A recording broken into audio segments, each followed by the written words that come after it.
Hoje, o tema sobre ciência e fé. A ciência e fé podem andar de mãos dadas. Eu tenho convidados aqui especiais. Conosco para discutir esse tema hoje, Zico Zunho, José Zico Zunho. Ele é professor, escritor e também uma pessoa de muita fé.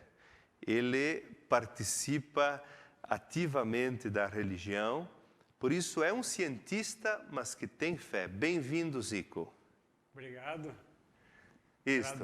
Agradeço o convite, estou à disposição e muito feliz por estar aqui com esse debate com os caríssimos amigos, Rodrigo e Padre Diego, meus amigos já de mais tempo. Nós que agradecemos, Zico, e eu fiquei contente convidando o Zico porque ele tem um trabalho dentro da ciência que, com a invenção, obra dele, que depois ele vai falar alguma coisa, ajuda muitas pessoas com deficiências, com situações de sofrimento, e as invenções da ciência que ele propôs ajudaram já muitas pessoas. Nós temos também o Rodrigo Leige Alba, é da Bolívia, doutor em Química e especialista em Biotecnologia. Bem-vindo. Muito obrigado. Uma enorme satisfação poder estar aqui. Zico, o que nós podemos dizer disso? Até tu escreveste um livro sobre 150 provas científicas da existência de Deus. Esse livro do Zico, que depois ele também pode falar, mas como é que tu compreendeste essa relação entre ciência e fé aqui, tendo até, de certa forma, a audácia de dizer provas? Como é que nós podemos compreender essa relação? A nossa crença em Deus provém da fé e também do conhecimento.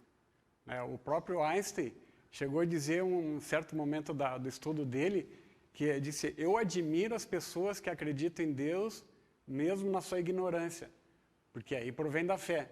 Porque ele disse, eu tive que estudar muito para chegar a essa conclusão. Então, são dois sustentáculos da nossa crença em Deus. Eu imagino como as duas colunas que sustentavam o Templo de Salomão, né? A fé e o conhecimento. Os dois levam a Deus. Os cientistas, quando estudam muito, chegam a um ponto que eles dizem, bom, a partir daqui realmente tem que ter um Criador. É impossível uma célula, por exemplo, que o Rodrigo estuda ali, uma maravilha a interação no momento justo e preciso de toda a química que ocorre ali, ser por acaso, né? Um único ser vivo não poderia ter acontecido por acaso, nem mesmo uma bactéria procariótica, por exemplo, sem núcleo, porque mesmo ela é tão complexa que hoje, com toda a tecnologia que tem, o homem não chega nem perto de fazer, nem montar uma, quanto mais fazer ela funcionar, né? Rodrigo, o senhor percebe hoje mais relação, mesmo os cientistas hoje estão se abrindo mais a esta questão do mistério, dizendo, bom, nós vamos até certo ponto. Isso que eu quero deixar bem claro aqui, né? Essa questão de... Hoje, existe mais fundamentalismo. O fundamentalismo é a pessoa que, de certa forma, ela se apega a uma verdade sem refletir sobre ela. Porque, como é que nós podemos ver isso também na história? Eu vejo assim, digamos, que hoje estamos, por incrível que pareça para mim, um ponto de partida, não um ponto de chegada. Um ponto de partida porque a ciência tem se visto, digamos, desafiada com conceitos chaves, com conceitos importantíssimos.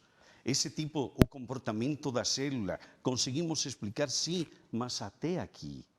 Conseguimos ver que as moléculas e as proteínas, umas se organizam desse lado e outras se organizam desse outro, para dar aquela harmonia de interação molecular que permite a oxigenação de uma célula. Pelo amor de Deus, é uma sinfonia que qualquer químico fica bem abismado, melhor que ouvir um som maravilhoso como aquele que eles... Mas realmente, por quê? Porque antigamente se achava que o homem era capaz, com o seu intelecto, de poder enxergar, mas fugia da nossa mente o comportamento relativístico, o comportamento mecânico quântico, um comportamento que é feito para micropartículas e que também serve para galáxias. A fé é importante, mas ela também precisa, como tu disseste antes, de conhecimento. Porque eu posso conhecer sempre mais a Deus. Não é que ele... Tem muitas pessoas que começam dizendo, Deus é um mistério. Na verdade, quem começa isso já começa logo mal. Por quê? É um mistério, mas não é... Nós temos inteligência para conhecê-lo. Como é que nós podemos clarear mais isso? Eu entendo que o Criador quer que a gente cada vez o descubra mais, né? E até dou vários exemplos disso. Nós estamos numa parte da Via Láctea que é relativamente limpa, não é nem no bojo, que tem muita radiação eletromagnética, muita luz, e nem no vazio espacial. Ou seja, e nós temos um céu limpo para prescutar.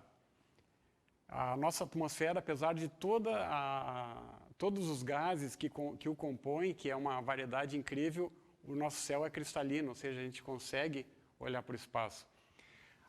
Tem um fato muito interessante, a Lua é 400 vezes menor que o Sol, e ela está exatamente 400 vezes mais perto da Terra que o Sol. Ou seja, a superfície da Terra é o melhor lugar do sistema solar para tu apreciar um eclipse. E no eclipse solar perfeito, tu consegue, então, identificar algumas propriedades exclusivas da luz que o próprio Einstein calculou, mas não tinha como provar. Então, foi provado, então, coisas fantásticas. Então, o conhecimento humano é a conta-gotas. E é maravilhoso, porque tu pode estudar a vida inteira só micro-organismos, por exemplo, que tu não vai estudar uma partezinha de nada. Então, eu acho que ciência e fé devem andar de mãos dadas, porque ciência, na realidade, é o estudo da natureza, dos detalhes da criação divina. E a fé nos aproxima desse mesmo Criador, desse Criador dessas criaturas. Por isso que... Perdão que eu estou interrompendo, mas eu gosto desse tema, esse tema está interessantíssimo, é interessantíssimo. Porque o homem, quando falo homem e mulher, são capazes de saber que Deus existe. Por isso, pelas perfeições das coisas, etc, etc. É como se eu digo assim, que eu sei que o padre Ezequiel passou, porque ele deixou, não sei, o seu lenço aqui, o seu documento aqui. Agora, para mim conhecer o padre Ezequiel, você tem que se revelar a mim. Muito mais Deus. Então, Deus, na sua natureza, a gente pode conhecer as suas pegadas. Agora, ele se revelou, e é isso que acreditamos em Cristo, ele se revelou para nós. Aí está a nossa inteligência compreender essa revelação. Porque também entra sempre um pouco de mistério. É como o Santo Agostinho dizia, se a gente entendesse totalmente Deus, ele não seria Deus. Ou nós seríamos Deus como ele. Então é ele que se revela. E a nossa inteligência vai tentando conhecê-lo ainda mais e compreendê-lo ainda mais, à medida que ele vai se revelando. Zico, ciência e fé. Um ateu pode ser um bom cientista? Pode até descobrir coisas específicas, práticas, mas nunca terá uma visão globalizante da história. Que é um dado absurdo que 60% dos cientistas sejam ateus, mas isso é por causa, historicamente, universidades patrocinadas, financiadas por ateus. Eu até digo o seguinte, que estudaram pouco ou estudaram em livros errados. Rodrigo, compartilha com essa visão? Sim, é verdade. É verdade mesmo. Porque quando a gente começa a se aprofundar na ciência, há duas possibilidades, mesmo que eu não acredito nas possibilidades extremas, porque existe uma infinidade de coisas, de probabilidades intermediárias. Mas é verdade por quê? Porque a gente não abre seu espírito para compreender a natureza. Porque a natureza é reveladora quando ela se abre para nos otorgar uma graça de fé, aí onde se revela. Quando eu me aproximo da ciência e faço com olhos exclusivamente pragmáticos, dogmáticos, não vou encontrar aquele maravilhoso vigor, aquela maravilhosa experiência que significa minha vida, minha fé, algo profundo. Zico, só me fala rapidamente algumas invenções que eu citei no início, que tu criastes que ajudam as pessoas. Só rapidamente. Foram projetos maravilhosos que foram criados uma disciplina que eu criei chamada Projetos, em que essa disciplina os alunos, então, têm a possibilidade de utilizar todo o conhecimento que eles descobriram no curso de mecatrônica, na parte de informática, mecânica e eletrônica. Então, eu incentivava que eles fizessem projetos úteis socialmente. Então, não sabiam como fazer. Não, faz uma bengala eletrônica para aquele ceguinho, faz uma bengala com GPS para aquele outro, faz um painel para as criancinhas do Ellen Keller, que é uma instituição que cuida de surdo-mudos aqui de Caxias, para elas aprenderem a linguagem de Libra. Né? Então, foi um projeto maravilhoso, muito bonito mesmo. Tem a PADEV, que é a Associação dos Pais e Amigos dos Deficientes Visuais. Fizemos muitos projetos para eles, como arco de identificação visual, olho eletrônico, bengalas eletrônicas. E para a rampa ali, então, cadeirantes de todas as espécies, por exemplo, a cadeira de roda movida por sopro, né, um sensor de pressão, o cara não tem braço, então ele assopra fraquinho, a cadeira vai para frente, aspira fraco, vai para trás, sopra forte, vai para a direita, aspira forte, gira para a esquerda. São exemplos. É a ciência, né, a serviço da vida. A ciência a serviço do bem da humanidade. Né? Rodrigo, ainda o que não foi dito? Sim, eu trabalho atualmente com a parte de fertilização, ou seja, na parte de substâncias úmicas. As substâncias úmicas são um líquido que se conhece há 600 anos, 400 anos, e só que agora está começando a ser entendida.